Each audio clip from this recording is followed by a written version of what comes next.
জীবন সব সময় সরল পথে চলে না, এক গভীর উপলব্ধি।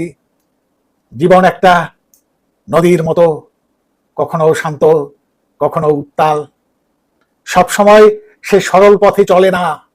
কখনো এমন সময় আসে যখন আপনি একদম নির্দোষ, তবুও পরিস্থিতি, মানুষ আর ঘটনাগুলো একের পর এক আপনার বিপক্ষে চলে যায়। এমন সময়গুলো এতটাই হতাশজনক ও যন্ত্রণাময় হয় যে মনে হয় গোটা দুনিয়া যেন আপনার বিরুদ্ধে ষড়যন্ত্র করছে।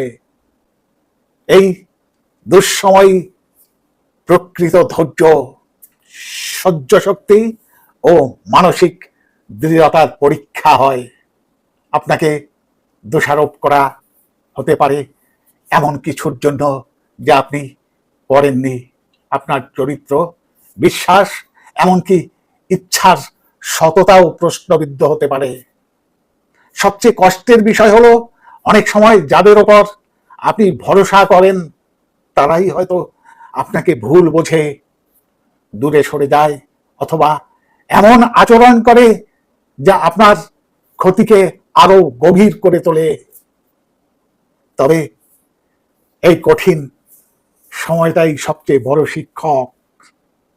এটা শেখায় কে প্রকৃত বন্ধু আর কে শুধু সুবিধাভোগী। এটা আপনাকে ভিতরে ভেতরে গড়ে তোলে, নীরবে, ধৈর্যের আগুনে পুড়িয়ে। এটা আপনাকে শেখায় কখন কথা বলতে হয় আর কখন নীরবতা সবচেয়ে বড় শক্তি হয়ে দাঁড়ায়। বন্ধুরা, এই সময়টাতে ভেঙে পড়া নয়, নিজেকে পুনরায় আবিষ্কার করাই মূল চাবিকাঠি। নিজের আত্মবিশ্বাসকে পুনরুদ্ধার করতে হয় এবং সবচেয়ে বেশি ভরসা রাখতে হয় নিজের ওপর ও সৃষ্টিকর্তার ওপর। কারণ মানুষ ভুল বুঝতে পারে, কিন্তু সৃষ্টিকর্তা কখনো ভুল করেন না। সত্যের কোনো ভয় নেই, কারণ সময় তার সবচেয়ে বড় পক্ষে দাঁড়ানোর সাক্ষী। আপনার দুঃখ, নিঃসঙ্গতা বা অপমানের প্রতিটি মুহূর্ত, প্রতিটি অশ্রু সৃষ্টিকর্তার হিসাবের বাইরে যায় না।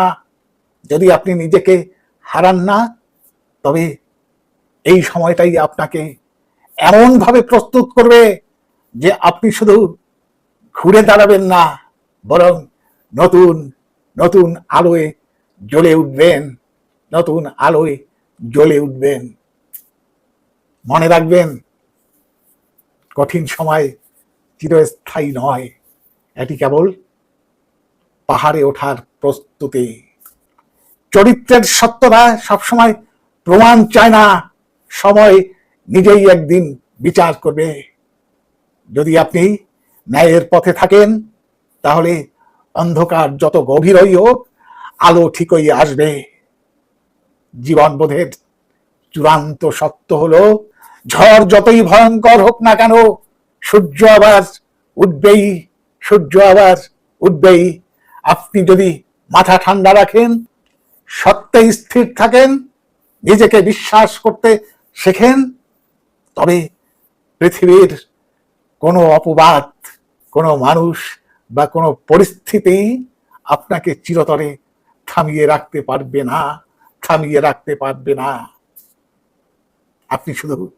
আপনি শুধু সহ্য করুন, শিখুন এবং শক্তিশালী হয়ে উঠুন, কারণ আপনি অমূল্য, আপনি শক্তি।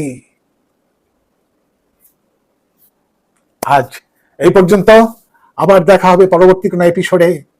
ততক্ষণ লক্ষ্য রাখুন রাত্রির সংলাপে। ধন্যবাদ।